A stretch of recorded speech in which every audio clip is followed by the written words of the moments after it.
ওনার যারা ভাই এবং বোন যেটা বলা হয় তিনজন, ওনার মোট 6 জন। তিনি তৃতীয় হিজরি শরীফে বেলাল শাহনূর প্রকাশ করেছেন, যিনি ইমাম সালিস মিন আহলে বাইত রাসূলিল্লাহ সাল্লাল্লাহু আলাইহি সাল্লাম, তিনি চতুর্থ হিজরি শরীফে। এরপর ওনার 3 জন বোন, সেটা হচ্ছেন হযরত জয়নব আলাইহিস সালাম পঞ্চম হিজরি শরীফ, এরপর হচ্ছেন হযরত রোকেয়া আলাইহিস সালাম ষষ্ঠ হিজরি শরীফ, এরপর হচ্ছেন হযরত উম্মে কুলসুম আলাইহিস সালাম, তিনি সপ্তম হিজরি শরীফ। আর আরেকজন যিনি, তিনি নবম হিজরি শরীফ ইমাম মহসিন আলাইহিস সালাম দুনিয়ায় তাশরিফ এনেছেন। সুবহানাল্লাহ, সাল্লাল্লাহু আলাইহি ওয়াসাল্লাম। তো ওনাদের 6 জনের মধ্যে 2 জন, অর্থাৎ হযরত ইমাম মহসিন আলাইহিস সালাম এবং হযরত রোকেয়া আলাইহিস সালাম, ওনারা অল্প বয়সে দিদার মোবারকে তাশরিফ নিয়েছেন। সুবহানাল্লাহ, সাল্লাল্লাহু আলাইহি ওয়াসাল্লাম। আর বাকি 4 জন অবস্থান করেছেন, তার মধ্যে সবচেয়ে কম সময় অবস্থান করেছেন হযরত ইমাম সানি মিন আহলে বাইত রাসূলিল্লাহ সাল্লাল্লাহু আলাইহি ওয়াসাল্লাম, তিনি। এখন ওনার খুসুসিয়ত, ফজিলত, বুজুর্গি সম্মান, ওনারা তো হযরত আহলু বাইত শরীফ আলাইহিমুস সালাম ওনাদের অন্তর্ভুক্ত। হাদিস শরীফে রয়েছে আন উম্মুল মিনাস সালাসা সিদ্দিক আলাইহিস সালাম ক্বালাত খরাজান নবী সাল্লাল্লাহু আলাইহি ওয়াসাল্লাম গাদাতান ওয়া আলাইহি মিরতুন মুরাহানুন মিন শারিন আসওয়াদ ফাজা হযরত ইমাম হাসান আলাইহিস সালাম ফাআদখালাহু সুম্মা জা হযরত ইমাম হুসাইন আলাইহিস সালাম ফাআদখালা ফাদাখালা আও দাখালা মাহু সুম্মা জাত হযরত ফাতিমা আলাইহিস সালাম ফাআদখালাহা সুম্মা জা হযরত ইমাম লাওয়াল হযরত আলিউন আলাইহিস সালাম ফাআদখালাহু সুম্মা ক্বালা ইন্নামা ইউরিদুল্লাহু লিয়ুরিস আলাল বাইত ওয়া তাহিরাকুম তাতহীরা।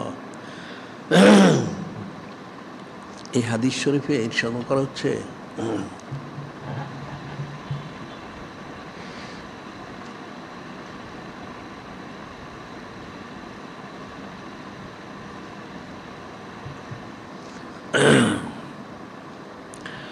উম্মুল মুমিনাত সালেসা সিদ্দিক আলাইহিস সালাম, তিনি ইরশাদ করেন যে একদিন নূরে মুজাসসাম হাবিবুল্লাহ হুজুর পাক সাল্লাল্লাহু আলাইহি ওয়াসাল্লাম, তিনি শীতের সকালে একটা কালো পশমি চাদর মোবারক পরিধান মোবারক করে হুজুর সামনে তাশরিফ নিয়েছেন। তখন হযরত ইমাম সানি মিন আহলে বাইত রাসূলিল্লাহ সাল্লাল্লাহু আলাইহি ওয়াসাল্লাম, তিনি আসলেন। আসার পরে ওনাকে এই চাদর মোবারকের ভিতরে প্রবেশ করালেন।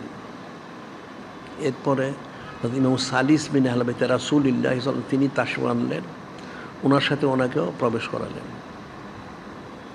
এরপরে সাইদুন নিসা আলী জান্নাত জাহরা আলাইহিস সালাম, তিনি তাশরিফ আনলেন, তখন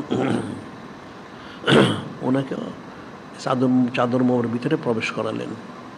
এরপরে ইমামুল আউয়াল আলাইহিস সালাম, তিনি তাশরিফ আনলেন, ওনাকেও চাদর মোবারকের ভিতরে প্রবেশ করালেন। এরপর বললেন ইন্নামা ইউরিদুল্লাহু লিয়ুরিস আহলাল বাইত ওয়া তাহিরাকুম তাতহীরা। আয়াত শরীফ মোবারক তেলাওয়াত করলেন।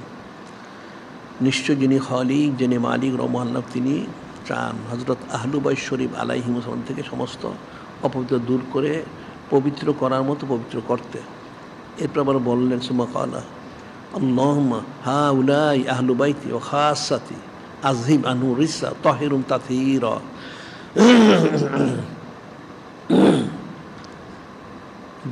দোয়া করলেন, হে বারে আলাহি, ওনার হচ্ছেন আমার আহলে বাইত শরীফ, খাস আহলে বাইত শরীফ আলাইহিমুস সালাম, খাস সাথে আমার খাস আযহিব আনহু রিসা তাহিরুম তাতহীরা, ওনাদের থেকে সমস্ত অপবিত্র দূর করে পবিত্র করার মতো পবিত্র করুন। সুবহানাল্লাহ, সাল্লাল্লাহু আলাইহি ওয়াসাল্লাম।